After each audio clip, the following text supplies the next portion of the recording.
সফরে যাবেন, এমন সময় ঈসা নবীর একজন উম্মত আছে, তিনি বলছেন, হুজুর আপনি যেহেতু সফরে যাবেন, আপনার সফর সঙ্গী আমি আপনার অনুসারী হতে চাই। জোরে বলেন সুবহানাল্লাহ। মনে করেন আর হাশেম হুজুর মাহফিলে গেলে সঙ্গে একজন ছেলে নিয়ে যায়, কথা বলেন ঠিক কি না? যেখানে যাই সেখানে একজন সফর সঙ্গী, আমরা যেখানে যাই সফর সঙ্গী। এই জন্য যে কোনো মুহূর্তে সফর, আপনার যখন সফর করবেন দূরপাল্লায়, সঙ্গে আরেকজন নেওয়াটা, এটা আমরা যখন রিসার্চ করি দেখতে পাই এটা আমার নবী এবং ঈসা আলাইহিস সালামের সুন্নাহ। জোরে বলেন সুবহানাল্লাহ। কারণ এই সফরের মধ্যে সঙ্গে মানুষ নিয়ে লাভ কি হবে? আপনি যদি সফরে মুসিবতে পড়েন, সফরে যদি আপনি বিপদে পড়েন, তখন আপনি বিপদে পড়লে আপনার সফর সঙ্গী আপনাকে হেফাজত করে নেবেন। কথা বলেন ঠিক কিনা? আল্লাহর নবী হযরত ঈসা আলাইহিস সালাম সফর করবেন, এমন সময় তার একজন অনুসারী সে বলছে, হুজুর আপনি সফরে যাবেন, আপনার সফর সঙ্গী আমি হতে চাই। ঈসা আলাইহিস সালাম বললেন, তুমি কিভাবে আমার সফর সঙ্গী হবে? কারণ সফরে যাওয়ার সময় অনেক কষ্টের সম্মুখীন হতে হয়। জোরে বলেন সুবহানাল্লাহ। অনেক কষ্টের সম্মুখীন হতে হয়, সফর অত্যন্ত কষ্টকর। বলে সফরে যে যাবে, আমার কাছে তো তেমন খাবার নাই, ক্ষুধা লাগতে পারে রাস্তায়, রাস্তায় কোনো খাবারের ব্যবস্থা নাই, আমার কাছে তেমন কোনো খাবারও নাই, কিভাবে তোমাকে সফর সঙ্গী করব? তখন ওই ঈসা নবীর অনুসারী উম্মত বলে, হুজুর আপনি যেহেতু সফরে যাবেন, আর আপনার সফরে যাওয়ার জন্য আমার কাছে 2টা রুটি আছে। জোরে বলেন সুবহানাল্লাহ। কয়টা রুটি? আরো জোরে বলেন না, কয়টা? আল্লাহ নবী ঈসা আলাইহিস সালাম বলেন, এ আমার উম্মত, আমার কাছে রুটি আছে 1টা, এবার তুমি বলো তোমার 2টা এবং আমার 1টা, মোট রুটি হলো 3টা। জোরে বলেন সুবহানাল্লাহ। এবার 2 জনে মিলে সফরে বের হলেন, আপনার তারা রওনা দিলেন। 2 জনে মিলে 3টা রুটি নিয়ে আল্লাহ নবী ঈসা আলাইহিস সালাম এবং তার একজন উম্মত 2 জনে রওনা দিলেন। যেতে যেতে কিছু দূর যখন গেলেন, ঈসা আলাইহিস সালাম লাঠিতে বড় করে করে সামনের দিকে হাঁটে, আর তার অনুসারী ঈসা নবীর উম্মত পেছনে পেছনে হাঁটতেছে। আল্লাহর নবী ঈসা আলাইহিস সালামের সেই উম্মত একেবারে ক্ষুধার্ত হয়ে যায়, সামনের দিকে আর কদম বাড়াইতে পারে না। ঈসা নবী সামনে হাঁটে, আর পেছনে ওই তার উম্মত তলের ভিতর হাত ঢুকাই দিয়া 3টা রুটি থেকে 1টা রুটি তিনি নিজেই খেয়ে ফেলেছেন। জোরে বলেন নাউজুবিল্লাহ। 1টা রুটি, আরো জোরে বলেন, 1টা রুটি শেষ। 1টা রুটি শেষ। আসে কয়টা? আরো জোরে বলেন না, কয়টা রুটি? 2টা রুটি আছে আপনার ওই ব্যাগের ভেতরে। ঈসা নবীর উম্মত সেই ব্যাগের ভেতরে 2টা রুটি নিয়া কাঁধের মধ্যে নিয়ে তিনি সামনের দিকে যাচ্ছেন। ঈসা নবী লাঠি বর করে করে সামনের দিকে সফর করছেন, পেছনে পেছনে তার উম্মত যাচ্ছেন। কিছু দূর যাওয়ার পরে তারা বিশ্রাম করলেন। এমন সময় আল্লাহর নবী ঈসা আলাইহিস সালাম বলে, হে আমার উম্মত, আমার অনুসারী, তোমার ব্যাগের ভেতর থেকে রুটিগুলা বের করো, এখন আমাদের খিদা লেগেছে, আমরা ওখান থেকে রুটি আহার করব। জোরে বলেন সুবহানাল্লাহ। আমরা এখান থেকে কি খাবো? রুটি। আরে যে বল না, রুটি রুটি খাবো। ঈসা নবীর উম্মত তার অনুসারী ভেতরে হাত ঢুকাইলেন, ওখান থেকে 2টা রুটি বের করলেন। জোরে বলেন সুবহানাল্লাহ। আগে রুটি ছিল কয়টা? আরো জোরে বল না, কয়টা?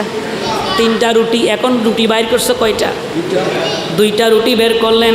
ঈসা নবী বলেন, এই আমার উম্মত, রুটি ছিল কয়টা? বলে, তিনি বলছেন, হুজুর রুটি ছিল 2টা। বলে না, বলে আমার কাছে রুটি ছিল 1টা, তুমি বলছো তোমার কাছে রুটি হলো 2টা, সর্বমোট রুটি হলো 3টা, আর তুমি ব্যাগের ভেতর থেকে বের করেছো 2টা। এখন বলো তো দেখি 3য় নম্বর রুটিটা কোথায়? জোরে বলেন সুবহান। আমাকে বিষয় দিয়েছেন, তাবারুকাতের ফজিলত সম্পর্কে বলার জন্য, তাবারুকাতের ফজিলত সম্পর্কে বলার জন্য, শানে রিসালাতের বলার জন্য, ওয়ারাফানা লাকা যিকরাকের এর আলোকে রসুলের শান বর্ণনা করার জন্য আগে এই তাবারুকাতের ফজিলত দিয়ে আরম্ভ করলাম। এই জন্য আমাদের সমাজে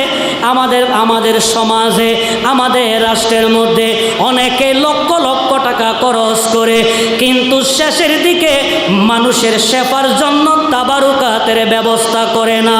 এই রকম মাহফিল আমাদের রাষ্ট্রের মধ্যে আছে না নাই? আরো জোরে বলেন, আছে না নাই? আল্লাহর নবী হযরত ঈসা আলাইহিস সালাম বলেন, হে আল্লাহর বান্দা আমার উম্মত, তুমি রুটি বের করেছো দুইটা, আর একটা রুটি কোথায়? তখন সে মাথায় হাত দিয়ে বলে, ওগো ঈসা রুহুল্লাহ, আমার কাছে কোনো দুইটা রুটি ছিল না, আপনার কাছে একটা রুটি ছিল, আমার কাছে একটা রুটি ছিল, সর্বমোট রুটি হলো দুইটা। জোরে বলেন নাউজুবিল্লাহ। এখন কি সে সত্য বলছে না মিথ্যা বলছে? আরো জোরে বলেন না, সত্য না মিথ্যা? কারণ সত্য বললেও এটা নবীরা জানে কিনা? আরো জোরে বলেন না, জানে কিনা? মিথ্যা বললেও এটাও নবীরা জানে কিনা? তো নবীরা জানে, কারণ জানার ক্ষমতা দিয়েছেন কে? আরো জোরে বলেন না, কে দিয়েছেন?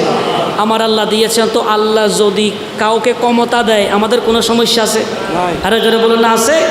আল্লাহ নবী ঈসা আলাইহিস সালাম বলে রুটি ছিল তিনটা। বলে না হুজুর, সেই রবের কসম করে বলছি, আমার কাছে রুটি ছিল একটা, আপনার কাছে একটা, রুটি হলো দুইটা। এই কথা বলার পরে ঈসা আলাইহিস সালাম একটা খেলেন এবং ওই আল্লাহর বান্দাকে একটা দিলেন, তার সেই অনুসারীকে, সফর সঙ্গীকে একটা রুটি দিলেন। দুইজনে দুইটা রুটি আহার করার পরে আল্লাহ নবী ঈসা আলাইহিস সালাম আবার সেখান থেকে দাঁড়িয়ে লাঠি বর করে করে তিনি সামনের দিকে যাচ্ছেন। জোরে বলেন সুবহানাল্লাহ। আল্লাহর নবী ঈসা আলাইহিস সালাম যেতে যেতে কিছু দূর যখন গেলেন, এমন সময়ের মধ্যে হঠাৎ করে একজন আল্লাহর বান্দার সাথে সাক্ষাৎ। তিনি সামনের দিকে আসলেন, আসার পরে ঈসা নবীকে সালাম দিলেন আর বলছেন, ওগো আল্লাহর নবী ঈসা আলাইহিস সালাম, আপনি আমার জন্য একটু দোয়া করেন। আর আমার যেই শরীরের মধ্যে রোগ, যেটা কুষ্ঠ রোগ, শ্বেত রোগ, আমি একজন শ্বেত রোগী। মানুষ আমাকে দেখলে হিংসা করে, মানুষ আমার সাথে কথা বলে না, মানুষ আমার সাথে চলাফেরা করে না। আমি যখন রাস্তা বের হই, মানুষ আমার থেকে দূরে সরে যায়। আর আমাদের সমাজেও মানুষ যখন রোগাক্রান্ত হয়, তার পাশ থেকে মা চলে যায়, তার পাশ থেকে বাবা চলে যায়, তার পাশ থেকে ভাই চলে যায়, তার পাশ থেকে আপনার ভাই বেরাদারা চলে যায়, বন্ধুরা চলে যায়। আমরা দেখেছি করোনার সময় যখন বলে করোনায় আক্রান্ত, ছেলে যখন করোনায় আক্রান্ত হয়, মা বাবা দূরে থাকে। আর মা বাবা যখন করোনায় আক্রান্ত হয়, ছেলে মেয়েরা দূরে থাকে। কথা বলেন ঠিক না? যেটা বাস্তব, যেটা কি, যেটা আমরা দেখেছি করোনার সময়। শুধু একটা দল, করোনার সময় একটা দল সহযোগিতা করেছে, এরা হচ্ছেন আমাদের গাউসিয়া কমিটির ভাইয়েরা। কথা বলেন ঠিক কিনা? আল্লাহ সুবহানাহু ওয়া তাআলা আমাদের এই সমস্ত গাউসিয়া কমিটির ভাইদেরকে সমস্ত বালা মুসিবত থেকে হেফাজত করুক, সকলে বলি আমিন। এখন যেটা সামনে পড়ছে সেটা কি রুগী? শ্বেত রুগী। দেখবেন অনেকের শ্বেত রুগী দেখবেন মাঝে মাঝে সাদা, মাঝে মাঝে কালা, এরকমও অনেক রোগ আছে না নাই? আমাদের এখানে বলে কুরশাহি, ইদার কি কি খাইছে, কুরিচা খাইছে, সিটাঙ্গের বাসা করে কুরিচা খাইছে এটারে। এরকম মানুষ আছে না নাই? কিন্তু অনেক সময় দেখবেন মানুষ, এরা যখন দোকানে ঢুকে দেখবেন ওরা ঢুকলেই মানুষ সরে যায়, বলে এর রোগ আমার কাছে কি হবে, বার হবে। অথচ ইসলামে কোনো সোয়াসে রোগ নাই। আর যারা বলেন না সোয়াসে রোগ নাই। ওই আল্লাহর বান্দা বলেন, ঈসা আলাইহিস সালাম, আপনি আমার জন্য দোয়া করেন, আর আমার এই রোগগুলো আপনি আমাকে একটু ঝাড়ি দিয়া অথবা ফু দিয়া অথবা হাত বুলাই দিয়া, যেইভাবে হোক আমার এই রোগের জন্য আল্লাহ যেন আমাকে শেফা দান করেন। জোরে বলেন সুবহানাল্লাহ। আল্লাহর নবী ঈসা আলাইহিস সালাম সাথে সাথে ঈসা নবীর হাত মুবারক দিয়া ওই শ্বেত রোগীর শরীরের মধ্যে মালিশ করে দিলেন। সাথে সাথে ওই শ্বেত রোগ ঈসা নবীর হাতে স্পর্শ লেগে ভালো হয়ে যায়। জোরে বলেন সুবহানাল্লাহ। আর একটু জোরে বলেন না সুবহানাল্লাহ। কিসের বরকতে? আরো জোরে বলেন না কিসের বরকতে? ঈসা নবীর হাতের বরকতে শ্বেত রোগ ভালো হয়ে যায়। তার মানে এখানে মুহাদ্দিসিনে কেরাম, মুফাসসিরিনে কেরাম, উলামা কেরাম এখানে ব্যাখ্যা করেছেন, এখানে ঈসা নবীর হাত দিয়ে ভালো হয়ে যায় শ্বেত রোগী। তার মানে হলো ঈসা নবীর হাতের বরকতে ভালো হয়। এই জন্য নবীর আপনার আউলিয়া কেরামের নামে, উরুসের নামে যদি কেউ ফাতিহা করে মিলাদুন নবীর নাম দিয়া মাহফিল সাজায়া সেখানে যদি তাবারুকাতের ব্যবস্থা করা হয়, উলামায়ে কেরামগণ বলেন ওই তাবারুক যদি কোনো সৎ নিয়তে আহার করে আল্লাহ সুবহানাহু ওয়া তাআলা তার সমস্ত রোগ আল্লাহ সাথে সাথে শেফা দান করবেন। জোরে বলেন সুবহানাল্লাহ। তাহলে তাবারুকাতের বরকত আছে না নাই? ফজিলত আছে না নাই? এটা সহিহ বুখারী শরীফের হাদিসে মুবারাকা। আল্লাহর নবী ঈসা আলাইহিস সালাম আপনারা অনেকে জবানে শুনেছেন, একজন জন্ম অন্ধ যিনি ছিলেন তার চোখের মধ্যে ঈসা আলাইহিস সালাম হাত বুলিয়ে দিলেন, জন্ম অন্ধ ভালো হয়ে যায়। আর আবার ঈসা আলাইহিস সালাম আবার আরেকজনকে আপনার একেবারে কুষ্ঠরোগী একজন ছিলেন, ওই কুষ্ঠরোগীকে হাত বুলিয়ে দিয়েছেন, ঈসা নবীর হাতের বরকতে ভালো হয়ে যায়। কথা বলেন ঠিক কিনা? আল্লাহ সুবহানাহু ওয়া তাআলা ঈসা আলাইহিস সালাম যেই জন্ম অন্ধ এবং শ্বেত রোগীকে হাতের স্পর্শে ভালো হয়ে যায়, এটা আমার আল্লাহ কোরআনে বর্ণনা করেছেন। জোরে বলেন সুবহানাল্লাহ। এটা আমার কথা না, নবীরও কথা না, সরাসরি কার কথা? আরো জোরে বলেন না কার কথা? ঈসা নবী শুধু কি দিলেন? চোখে অন্ধ, জন্ম অন্ধ, চোখে হাত বুলাই দিলেন, ভালো হয়ে গেছে। কুষ্ঠরোগী শরীরে হাত বুলাই দিলেন, স্পর্শ করলেন, ঈসা আলাইহিস সালাম ভালো হয়ে গেছে। আর ঈসা আলাইহিস সালাম বলছে আমি আল্লাহর হুকুমে জীবিত করতে পারি, আর আমি আবার আল্লাহর হুকুমে মৃত্যুদান করতে পারি। জোরে বলি সুবহানাল্লাহ। কার হুকুমে? আল্লাহর। জোরে বলে না কার হুকুমে? এগুলো আমার কথা না, এগুলো কোরআনের কথা। জোরে বলি সুবহানাল্লাহ। সূরা আলে ইমরান 49 নম্বর আয়াত। জোরে বলি সুবহানাল্লাহ। সূরা আলে ইমরানের কত নম্বর আয়াত? 49 নম্বর আয়াতে আল্লাহ সুবহানাহু ওয়া তাআলা বলছেন যে আল্লাহর হুকুমে ঈসা আলাইহিস সালাম, আল্লাহর হুকুমে সে বলছেন আমি জন্ম অন্ধ এবং কুষ্ঠরোগীকে নিরাময় করি, আর আল্লাহর হুকুমে আমি মৃতকে জীবিত করি। জোরে বলি সুবহান। আরেকটা জোরে বলেন না সুবহানাল্লাহ। ক্ষমতা দিয়েছেন কে? আরো জোরে বলেন না দিয়েছেন কে? তাহলে ঈসা আলাইহিস সালামের হাতের স্পর্শে, ঈসা আলাইহিস সালামের হাতের বরকতে আপনার কুষ্ঠরোগী ভালো হয়, জন্ম অন্ধ ভালো হয়। জোরে বলি সুবহান। এই তাবারুক যেটা শেষে মিলাদুন নবীর শেষে আমাদের সুন্নি মাহফিলগুলোতে যে তাবারুক দেওয়া হয়, বিরিয়ানি দেওয়া হয়, জিলাপি দেওয়া হয়, আপনার চোখে দেখছেন সেটা জিলাপি, আপনার চোখে দেখছেন সেটা বিরিয়ানি, আসলে সেটা বিরিয়ানি আর জিলাপি না, এটা হচ্ছে একটা রোগের শেফা। জোরে বলেন সুবহানাল্লাহ। আরেকটু জোরে বলেন না সুবহানাল্লাহ। এই জন্য প্রতিটা 12 দিন ব্যাপী মাহফিলের শেষে তাবারুকের ব্যবস্থা করার দরকার আছে না নাই? আরো জোরে বলেন আছে না নাই? আল্লাহ নবী ঈসা আলাইহিস সালাম পেছনে তার সেই সফর সঙ্গী তিনি দেখতেছেন যে ঈসা আলাইহিস সালাম ওই আল্লাহর বান্দার শরীরের মধ্যে হাত বুলিয়ে দিলেন, সাথে সাথে ঈসা আলাইহিস সালামের হাতের স্পর্শে, ঈসা নবীর হাতের বরকতে ওই আপনার শ্বেত রোগী ভালো হয়ে যায়। জোরে বলেন সুবহান। ফ্যাশনে অনুসারী আছে না নাই? আরো জোরে বলেন আছে না নাই?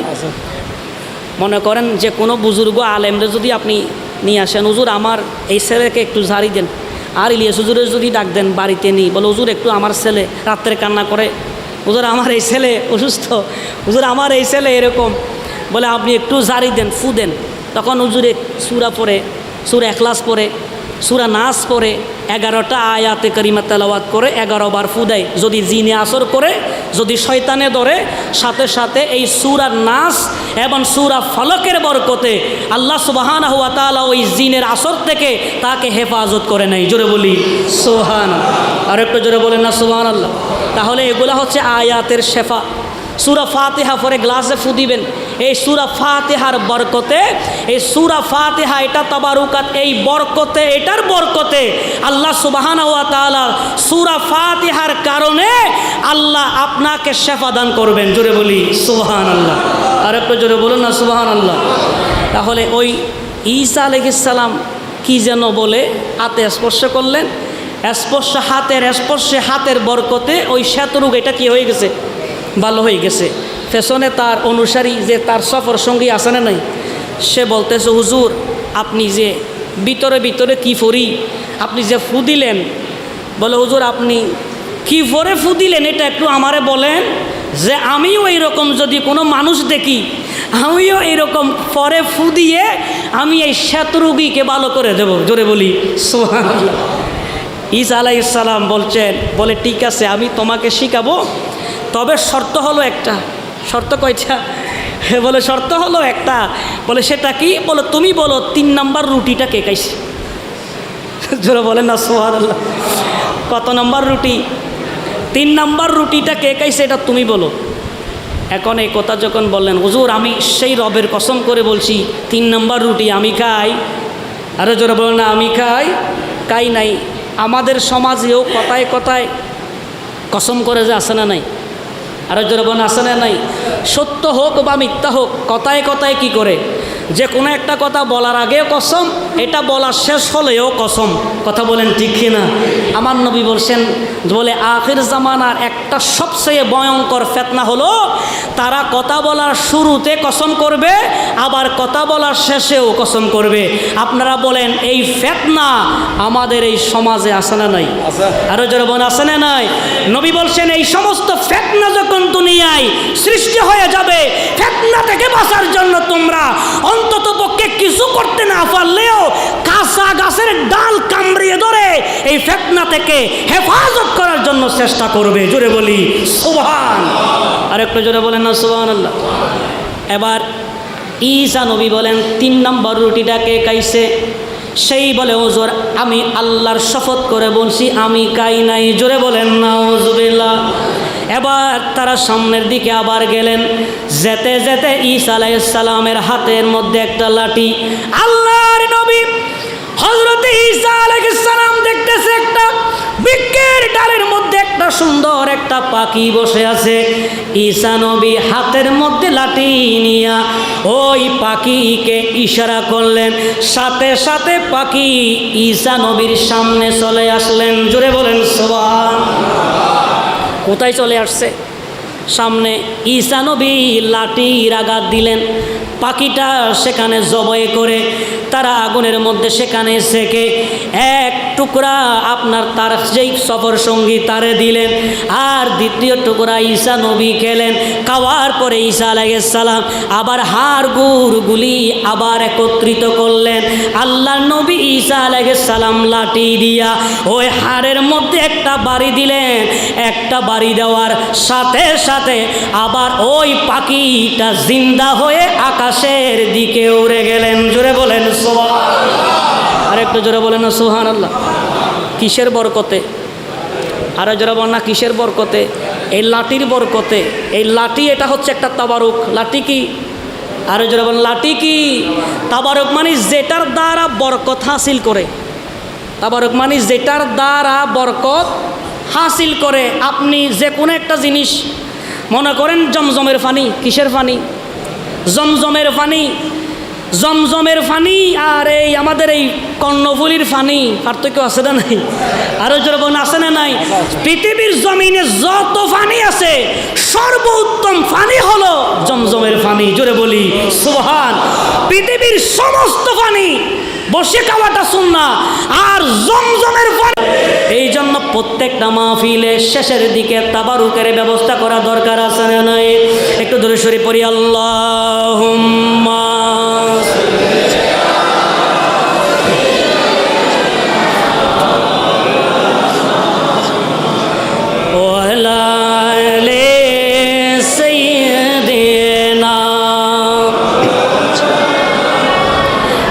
পাইলে নিরালায় গো নবী পাইলে নিরালায় পাইলে নিরালায় গো নবী এজিদি না হুসাইনি আরো যারা বলে এজিদি না হুসাইনি হুসাইনি আওয়াজ নরম হয় না গরম হয় আরো যারা বলে নরম না গরম এই জন্য কাজী নজরুল বলছে আমাদের বয়স বেশি হইতে পারে 80 হইতে পারে যখন রসুলের শান আসবে 18 বছরের যুবক হয়ে যায় জোরে বলি সুবহান আরো জোরে বলেন না সুবহান আল্লাহ এই জন্য মহব্বতের আওয়াজে বলার দরকার আছে না নাই আরো জোরে বনা আছে না নাই কোন নবীর শান বর্ণনা করছি যেই নবীর শান যেই নবী অন্য কোন নবীর মতো না জোরে বলি সুবহান আল্লাহ সেই নবীর মতো আমার এই নবীর মতো কোন নবীও নাই জোরে বলি সুবহান জিসকা কোই সানি নেহি ইয়ে নবী হামার সুবহান আল্লাহ বলেন না তা আমার রসুলের কি শান আমার আল্লাহ এই জন্য বলছেন ওয়ারাফান আলাকা যিকরা বলে পৃথিবীর জমিনে আপনি নবীর শান যদি কেউ বর্ণনা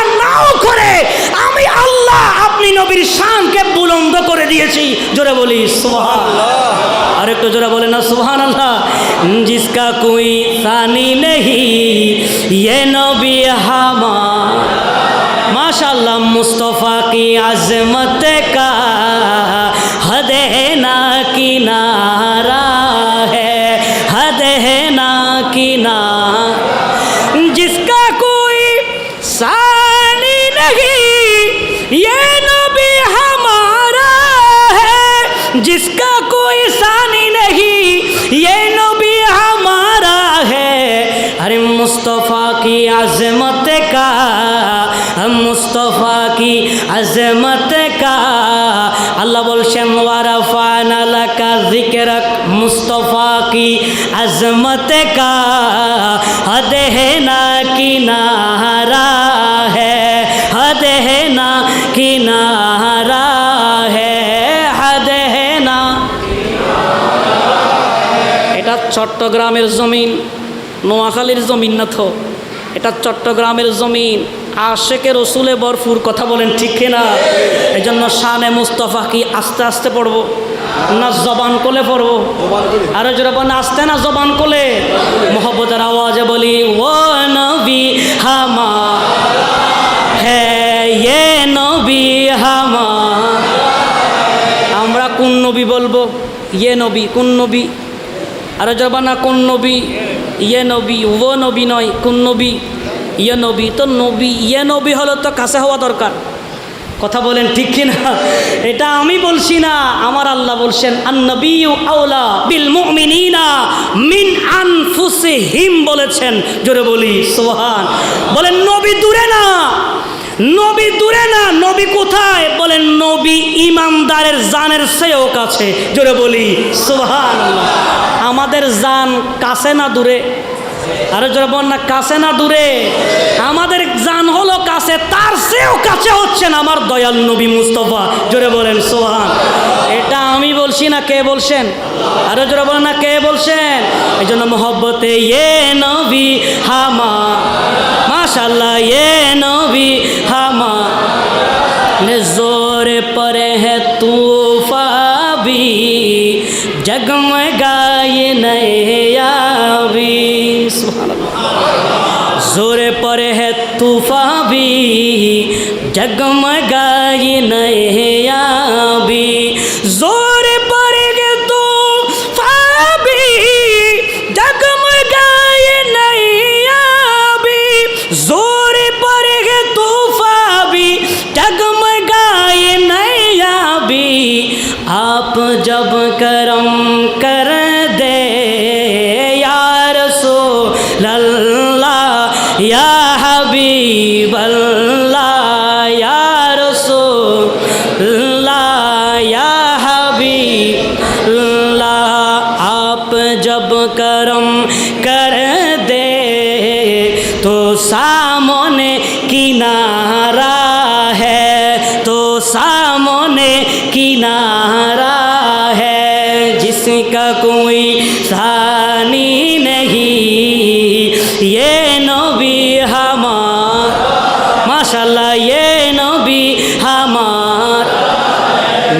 मुस्तफ़ा सुन ले, नाते मुस्तफ़ा पढ़ ले। सुभान अल्लाह। नाते मुस्तफ़ा सुन ले, नाते मुस्तफ़ा पढ़ ले। नाते मुस्तफ़ा सुन ले, नाते मुस्तफ़ा पढ़ ले।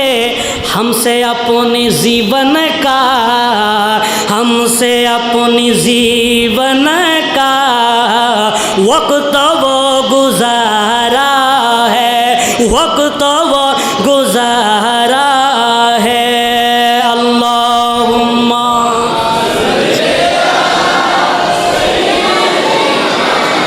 मौलाना मुहम्मद वाला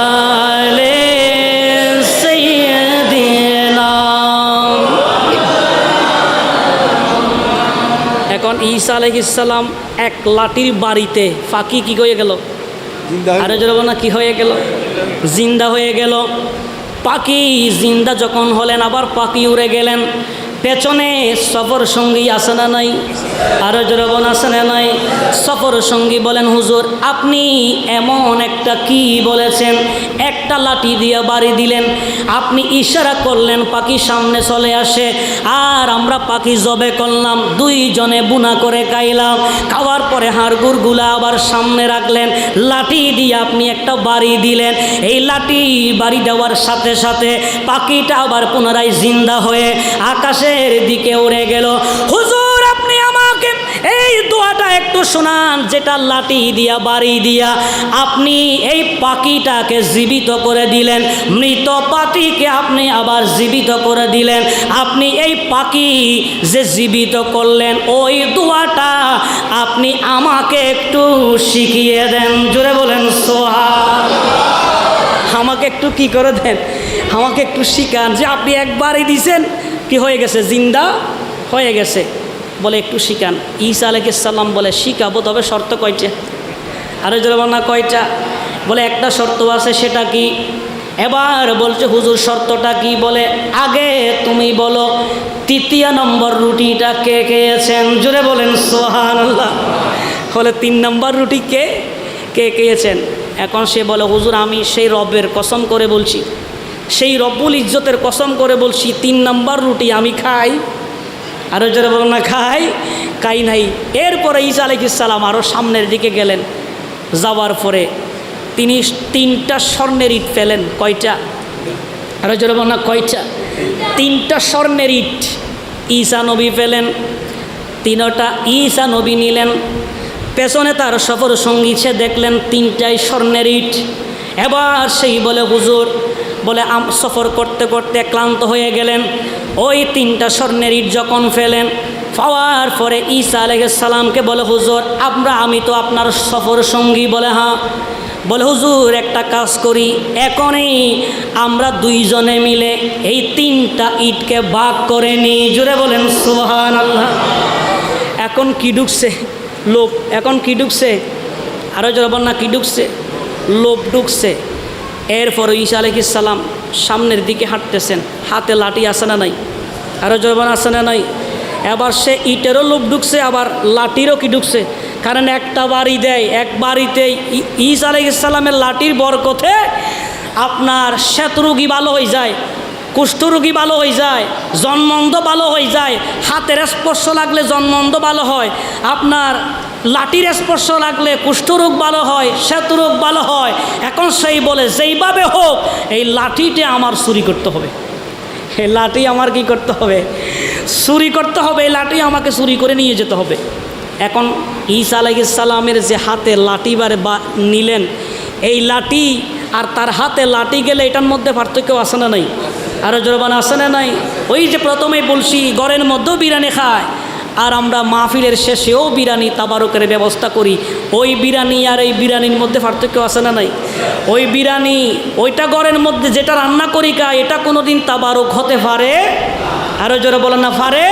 পারে না। কিন্তু এখানে যেগুলা খায় এগুলা হচ্ছে তাবারুক। এগুলা খেলে কি হয়, ওই যে ঈসা আলাইহিস সালামের লাঠির স্পর্শে বরকতে যেমনিভাবে মরা জিনিস জিন্দা হয়, আর এই তাবারুক যদি আপনি নিয়ত করে খান, আপনার যত রোগ আছে ওই রোগ আমার আল্লাহ শেফা দান করতে পারে। কথা বলেন ঠিক কিনা? এখন সে যে কোনো পর্যায়ে, এটা অনেক লম্বা, বলতে গেলে আরও অনেক দীর্ঘ আলোচনা, সংক্ষেপে নিয়ে আসছি আমি, পয়েন্টে আলোচনা করব। এখন সে লাঠিটা নিয়ে নিলেন, ঈসা নবী ঘুমাচ্ছেন নিচে, স্বর্ণের ইটগুলা দিয়ে ঘুমায়, আর সে লাঠিটা নিয়ে আর এক এলাকা যায়, এটা নিয়ে বলে ঠিক আছে আমি এই এলাকায় যত রুগী আছে সমস্ত রুগী আমি ভালো করে দেবো, লাঠির বাড়ি দিই। এখন সবাইকে নিয়ে আসলেন, সে বলছে তো ঠিক আছে অসুবিধা নাই। এখন নিয়ে যখন আসলেন, সেও ঈসা আলাইহিস সালামের মতো ফু টু দিয়ে সুন্দর করে দিয়ে লাঠিতে একবারই দিছে। এক রুগীকে একবারই দিই, যেটা আগে ছিল 50%, তার বাড়ির লগে 80% শেষ। তার বাড়ির লগে কয় পার্সেন্ট শেষ? 80%। তাহলে ঈসা আলাইহিস সালামের হাতে যখন লাঠি ছিল, আর ওই লাঠির বাড়ি আর ওই লোকের লাঠির বাড়ির মধ্যে পার্থক্য আছে না নাই? এবার এলাকার মানুষ দড়ি সুন্দর করে বাঁধি ইচ্ছা মতো দোলাই দিছে। ঈসা আলাইহিস সালাম আবার সেই পাশ দিয়ে যখন যায়, তাকে সেখান থেকে আবার উদ্ধার করে সঙ্গে নিয়ে যাচ্ছেন। কিছু দূর যাওয়ার পরে সেই 3টা স্বর্ণের ইট, সে আবার বলছে হুজুর অসুবিধা নাই, বলে আমরা দুইজন যেহেতু আসি, এই স্বর্ণের ইটগুলো একটু ভাগ করে নেন, আমার আর সামনে আর যেতে মন চাচ্ছে না। সে বলছে অসুবিধা নাই, তাহলে বসো। তখন ভাগ করা আরম্ভ করছেন। লোকটা বলে হুজুর, বলে ইট যেহেতু 3টা, ইট কয়টা? বলে 3টা। ঈসা আলাইহিস সালাম বলে অসুবিধা নাই, আমরা ভাগ করবো। একটা ভাগ সামনে দিলেন ইট, আর একটা ইট ঈসা নবীর সামনে রাখলেন, আর একটা ইট তিনি আর একজনের পাশে রাখলেন, আর বলছে হুজুর এটা যে ভাগ করলেন না, বলে এটা ভাগ করতেছি না এই জন্য, বলে এটা তার জন্য রেখে দিলাম যে 3 নম্বর রুটিটা খেয়েছে। জোরে বলি সুবহানাল্লাহ। যে কত নম্বর রুটি খেয়েছে? 3 নম্বর রুটি যে খেয়েছে, আমি এইটা তার জন্য রেখে দিলাম। এখন সে বলে হুজুর আল্লাহর কসম করে বলি, সে রব্বুল ইজ্জতের কসম করে বলি, বলে আমি এতক্ষণ যা বলছি এগুলো আমি মিথ্যা বলছি হুজুর। 3 নম্বর রুটিটা কেউ খায় না, এটা আমি খেয়েছি। কিসের কারণে? আরো জোরে না, কিসের কারণে? লোভের কারণে। তো সুতরাং আজকে আমরা দেখি এখন আর অন্য নামে মিলাদুন নবীর মাহফিল করে না, যারা জীবনে মিলাদে শুনতে পারে নাই, আজকে শহরের মধ্যে দেখেন আজকে রাতে এত বড় একটা মসজিদের ভেতরে নবীর মিলাদুন নবী সাজিয়েছেন, আর তারা বলছে আমরা বাংলাদেশ আহলে সুন্নাত ওয়াল জামাত। আমরা বুঝে গেলাম এরা হচ্ছে দুনিয়া লুবি। কথা বলেন ঠিক কিনা? আছে না নাই? আমাদের প্রমাণ আছে তো, এগুলা আমাদের কি আছে? এগুলা প্রমাণ আছে। আপনি দেখেন না, লাগাইছে বলে আহলে বাংলাদেশ আহলে সুন্নাত ওয়াল জামাত চট্টগ্রাম শাখা, পবিত্র ঈদ নাই, মিলাদুন নবী সাল্লাল্লাহু আলাইহি ওয়াসাল্লাম মাহফিল, বক্তা হচ্ছেন অমুক, এটা হচ্ছে অমুক। এখানে আমাদের সুন্নিদের কেউ, আরো জোরে বলেন না, সুন্নিদের কেউ নাই। বলে এটা করছে কেন? ওই যে ওই ব্যক্তি এতদিন মিথ্যা বলে আসছে, যখন তার সামনে যখন দুনিয়ার সম্পদ চলে আসছে, তখন সে সুরটা ফাল্টিয়ে ফেলেছে। সে বলে এটা তো আর বাদ দিতে পারি না, সামনে আমাদের দরকার আছে। এবার তারা মিলাদুন নবীর মাহফিল আরম্ভ করে দিছে। ভয় আছে কোনো আমাদের? আরো জোরে বলেন আছে। এই সত্য কথাগুলো বলার দরকার আছে না নাই? আরো জোরে বলেন আছে না নাই? এই জন্য হুসাইনি মুসলমান কোনোদিন ভয় করতে পারে? আরো জোরে বলেন না পারে?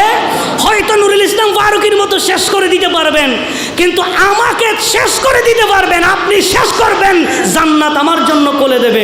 কথা বলেন ঠিক কিনা? এই জন্য সেই নবীকে যতদিন হায়াত থাকবে, যতদিন শরীরে জান থাকবে, জবান যতদিন থাকবে, ততদিন রসুলের শানে মুস্তাফা দুনিয়ার জমিনে বলে যাব। কথা বলেন ঠিক কিনা? আরে পাইলে নিরা লায়ে গো নবী, পাইলে নিরা লায়ে, পাইলে নিরা লায়ে, দুই কদমে চুমুকাবো, দুই কদমে চুমুকাবো, শরণ ধুলি মাকে বগায়ে, পাইলে নিরা লায়ে গো নবী, পাইলে নিরা লায়ে, পাইলে নিরা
মুসা আলাইহিস সালামের লাঠির সেই বরকত আছে না নাই? আরও জোরবন আছে না নাই? এবার আল্লাহর নবী হজরতে ইউসুফ আলাইহিস সালাম, কোন নবী? আল্লাহর নবী হজরত ইউসুফ আলাইহিস সালাম আপনারা অনেক শুনেছেন, উলামায়ে কেরামের জবানে আপনারা শুনেছেন। আল্লাহর নবী হজরত ইউসুফ আলাইহিস সালামকে নিজের বাইরে যখন কূপের ভেতরে যখন ফেলে দিলেন, সেখান থেকে হজরত ইউসুফ আলাইহিস সালাম সে কূপ থেকে উদ্ধার হইয়া মিশরের জমিনে গেলেন। সেই মিশরের জমিনে তিনি মিশরের যখন ক্ষমতায় বসলেন, তিনি যখন সংসদে বসলেন, মসনদে বসলেন, এই ক্ষমতায় যখন বসলেন, এমন সময় তার ভাইয়েরা দুর্ভিক্ষের মধ্যে পড়ে যায়।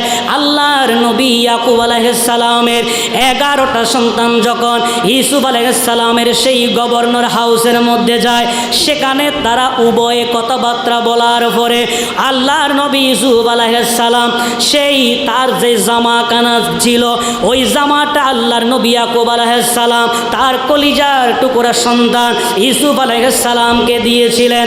আল্লাহর নবী ইউসুফ আলাইহিস সালাম ওই জামাখানা তার 11 ভাইয়ের ইয়াহুদ যিনি ছিলেন, প্রথম যিনি ছিলেন বড় ভাই, এই বড় ভাইয়ের হাতের মধ্যে দিয়া বলেন, ভাই এই জামাটা তুমি আমার আব্বাজান ইয়াকুব আলাইহিস সালামের হাতের মধ্যে দিবা। জোরে বলেন সুবহানাল্লাহ। আল্লাহর নবী হযরত ইয়াকুব আলাইহিস সালাম সেই জামাখানা নিয়ে যখন চোখের মধ্যে যখন লাগাইলেন, সেই জামা থেকে ইউসুফ আলাইহিস সালামের সুঘ্রাণ নিলেন।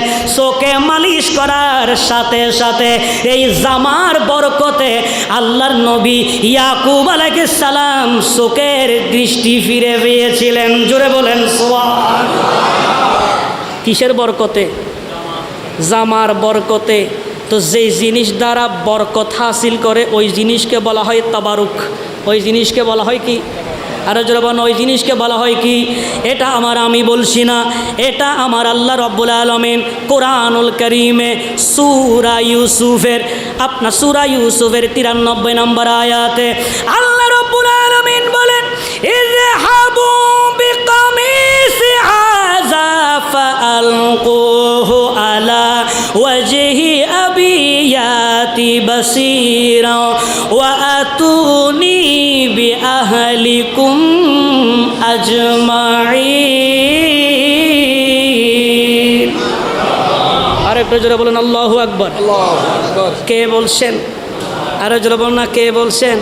এই জামাটা নিয়ে যখন ইয়াকুব আলাইহিস সালাম যখন চোখে লাগালেন, কোথায় লাগালেন?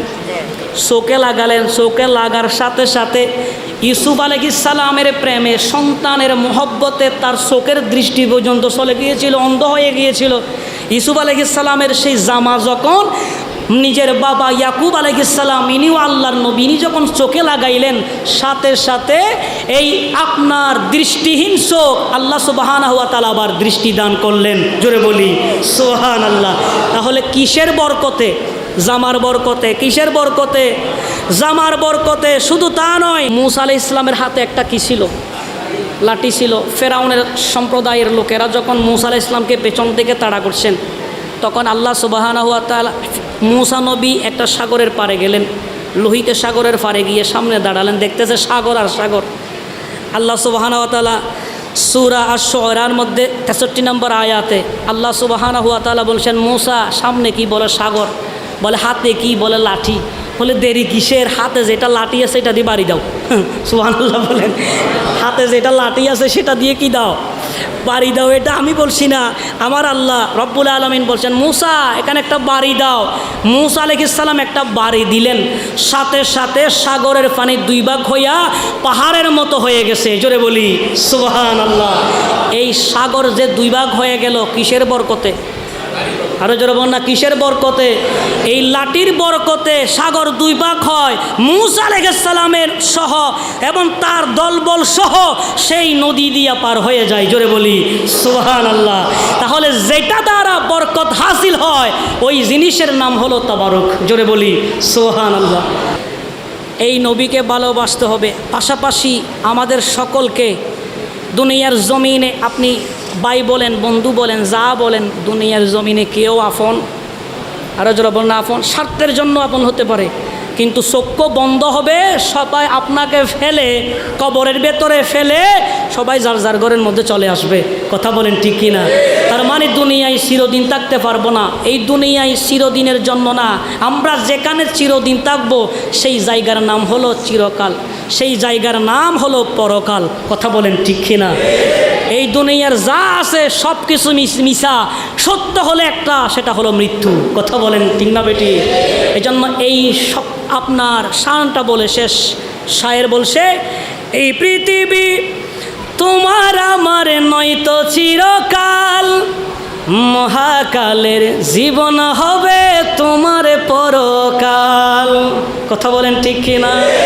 এই পৃথিবী তোমার আমার নয়তো চিরকাল, মহাকালের জীবন হবে তোমার পরকাল, মহাকালের জীবন হবে তোমার পরকাল।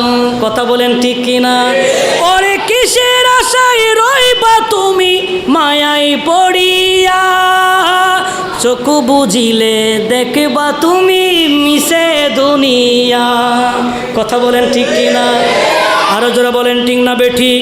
ওরে কিসের আশায় রইবা তুমি মায়ায় পড়িয়া, চোখ বুঝিলে দেখবা তুমি মিশে দুনিয়া, চোখ বুঝিলে দেখবা তুমি মিশে দুনিয়া।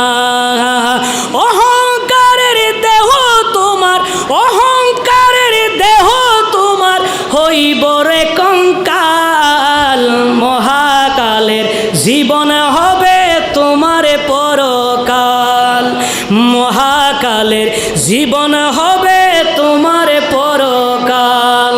কথা বলেন ঠিক কিনা?